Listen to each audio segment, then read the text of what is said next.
नमस्कार विद्यार्थी मित्रांनो आणि पालकांनो. बघा, शालेय स्पर्धा परीक्षा देण्यामागचे काय फायदे आहेत? नेमकं फायदा काय? त्यात फायदा काय? शालेय स्पर्धा परीक्षा दिली तर काय फायदा होतो? बघा, शालेय स्पर्धा परीक्षा दिली तर काय होतं? बघा, नवोदयामध्ये सिलेक्शन जर पाचवी इयत्ता पाचवीच्या मुलानं जर नवोदयाची परीक्षा दिली तर नवोदयामध्ये जेव्हा नवोदयामध्ये जर लागला तो मेरिटमध्ये आला जो लागला तर त्याला शिक्षण बघा 6वी पासून 12वी पर्यंत शिक्षण कसं आहे? मोफत आहे. तुम्हाला पेन देखील घेऊन द्यायची गरज नाही. हा नंबर 1 फायदा म्हणजे फायदा आहे. जरी तुमचा पाल्य नाही सिलेक्शन झालं तर त्याचा अभ्यास वाया नाही जाणार. लक्षात ठेवा, वाया अजिबात जाणार नाही. कोणतीच गोष्ट वाया जाणार नाही, ही गॅरंटी सांगतो. दुसरी गोष्ट म्हणजे शिष्यवृत्ती स्कॉलरशिपच्या परीक्षा असतात, त्याच्यामधून तुम्हाला शिष्यवृत्ती भेटती पात्र झाल्याच्या नंतर, ते पण फायदा आहेच. दुसरी गोष्ट पण सर्वात महत्त्वाचे फायदे म्हणजे शालेय स्पर्धा परीक्षेला विद्यार्थ्याला आपल्या पाल्याला का बसवायचं का नाही याचे मागचे मी थोडक्यात तुम्हाला एकदम एकदम स्पष्टीकरणासहित तुम्हाला मी फायदे सांगणार आहे. काय फायदे होतात काय नाही हे तुम्ही बघा. आता बघा, फायदा क्रमांक 1 आहे शालेय, आपल्या हेडिंगच आहे, हेडलाईनच आहे, शालेय स्पर्धा परीक्षेचे फायदे काय. शालेय स्पर्धा परीक्षेचे फायदे काय? नंबर 1 म्हणजेच बघा, जर तुम्ही शालेय स्पर्धा परीक्षेच्या जर तयारीला जर विद्यार्थ्याला पाठवलं, समजा क्लासेस लावले, नवोदयाची तयारी करायला लावली, शिष्यवृत्तीची तयारी करायला लावली, तर 100% फायदा आहे. म्हणजे हे बघा कसा, तर बघा, वेळेचं नियोजन आणि शिस्तप्रिय विद्यार्थी निर्माण होतो. वेळेचं नियोजन म्हणजे वेळेचं नियोजन कळतं त्याला की बाबा एवढ्या टाइम मध्ये मला एवढा पेपर सोडवायचा आहे, एवढ्या मिनिटामध्ये एवढा पेपर सोडायचा आहे, एका तासामध्ये मला एवढा 180 क्वेश्चनचा पेपर सोडायचा. म्हणजे वेळेचं नियोजन लावण्याची त्याच्याकडे तत्परता निर्माण होती, क्षमता निर्माण होती. ही पहिली गोष्ट. आणि विद्यार्थी कसा निर्माण होतो? शिस्तप्रिय विद्यार्थी निर्माण होतो, शिस्तप्रिय विद्यार्थी घडतो. आता दुसरी गोष्ट म्हणजे उत्तर देण्याची पद्धत व विचाराची अचूकता एवढी फास्ट वाढते ना, कारण की उत्तर देण्याची पद्धत जी आहे व विचाराची अचूकता वाढते.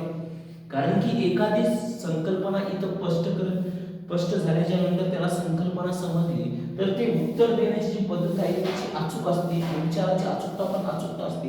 आणि विशेष म्हणजे शालेय स्पर्धा परीक्षेचे जे बहुपर्यायी प्रश्न असतात, बहुपर्यायी म्हणजेच एका प्रश्नाला 4 पर्याय असतात आणि त्या 4 पर्यायामधून एक अचूक पर्याय निवडायचा असतो.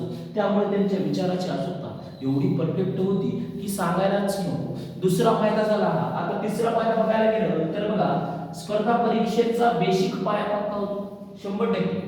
बेसिक पाया 100% पक्का होतो. म्हणजे होतं स्पर्धा परीक्षेचा बेसिक पाया कसा पक्का होतो? कसा तर असा बघा, ज्यावेळेस विद्यार्थी शिष्यवृत्ती, नवोदय आणि मंथन, स्त्रिया झालं, बीडीएस झालं, अँड लीडर झालं, एनएमएमएस झालं, याच्यामध्ये सर्व विषयाचा अभ्यास होतो. आणि अभ्यास झाल्यानंतर जेव्हा तुम्ही शालेय म्हणजे 12वीच्या नंतर ज्यावेळेस तुम्ही स्पर्धा परीक्षा देण्यासाठी सज्ज होता त्यावेळेस तुम्हाला हे विषय तुमचे, कारण की बेसच तुमचा एवढा पक्का झालेला असतो, तर ते तुम्हाला तिथं सोपं जातं, इझी जातं आणि तुमचे लागण्याचे चान्सेस 100%, 99.99% असतात. अधिकारी होण्यापासून तुम्हाला कोणीही रोखू शकत नाही. हे झाला स्पर्धा परीक्षेचा बेसिक पाया पक्का होतो. पर्याय क्रमांक आता बघा, चार नंबरचा फायदा, यश व अपयश पचवण्याची क्षमता निर्माण होते. 100% यश आणि अपयश पचवण्याची क्षमता निर्माण होते. कारण की ज्यावेळेस विद्यार्थी इथं परीक्षा द्यायला सुरुवात करतो त्यावेळेस त्याच्यामधली जी भीती आहे ती नाहीशी होते आणि भीती दूर होते की बाबा आपल्याला यश आलं तर जास्त भारून जायचं नाही आणि अपयश आलं तर आपण पुन्हा अजून जोमानं नव्या उंदीनं तेवढीच जोरात तयारी करायची, ही आशा निर्माण होते या शालेय स्पर्धा परीक्षेच्या माध्यमातून. बघा, आता पाचवा फायदा असा आहे, अभ्यासाची नियमित सवय लागते. 100% अभ्यासाची नियमित सवय लागते. कारण की जेवढं आपण शिष्यवृत्ती, नवोदय आणि इतर ज्या शालेय स्पर्धा परीक्षा येतात त्याची जर तयारी केली तर 100% तुम्हाला अभ्यासाची सवय लागते म्हणजे लागते. कारण की आज जर विद्यार्थी 1 तास बसतात तर उद्या 2 तास बसतो, 2 तास बसतात 3 तास बसतो, 3 तास बसतात 4 तास बसतो. अशी ही सवय अभ्यासाची त्याला लागते.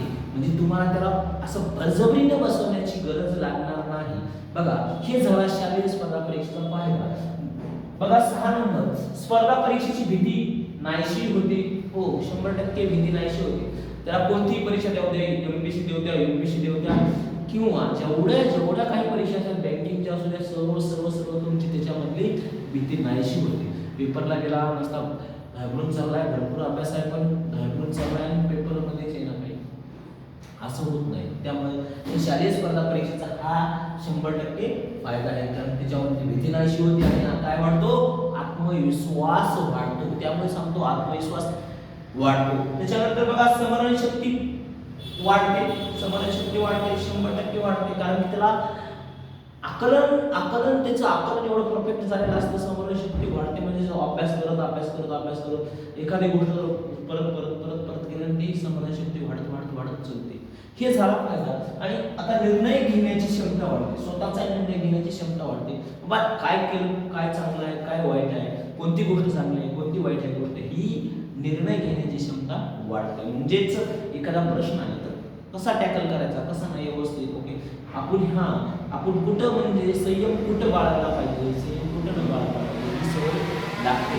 संयम ठेवून काम उपयोगी करते. त्याच्यानंतर अधिकारी होण्याचा आत्मविश्वास वाढतो. हे तर 100% 9 नंबरचा फायदा 100% आहे. किंवा अधिकारी होण्याचा आत्मविश्वास 100% वाढतो म्हणजेच वाढतो. त्याच्यापासून कोणीही तुम्हाला रोखू शकणार नाही. तर हे झाले शालेय स्पर्धा परीक्षेचे फायदे. आणि मला वाटते तुम्ही आपल्या पाल्याला 100%ला 100% आपण असा विचार करतो, आजकालचे पालक असा विचार करतो की शिष्यवृत्ती परीक्षेला बसवला म्हणजे माझा मुलगा शिष्यवृत्तीला लागलाच पाहिजे, नवोदयाला बसवला म्हणजे माझा मुलगा नवोदयाला लागलाच पाहिजे. असं नाही. तुम्ही परीक्षेचा फॉर्म भरता, परीक्षेचा फॉर्म भरता आणि तयारी शून्य. तयारी किती असते? 0 असते. तयारी 0% असते. नुसते फॉर्म भरून तयारी होत नसते. त्यामुळे फॉर्म भरण्याच्या नंतर अभ्यास करणं गरजेचं असतं. त्या विद्यार्थ्याला अभ्यासाची सवय लागणं हे देखील गरजेचं असतं. त्यामुळे शालेय स्पर्धा परीक्षा अत्यंत देण्याचे गरजेचं आहे. तर मी तर थांबतो. मला वाटतं तुम्हाला शालेय स्पर्धा परीक्षेचे सर्वांना फायदे समजले असतील. धन्यवाद.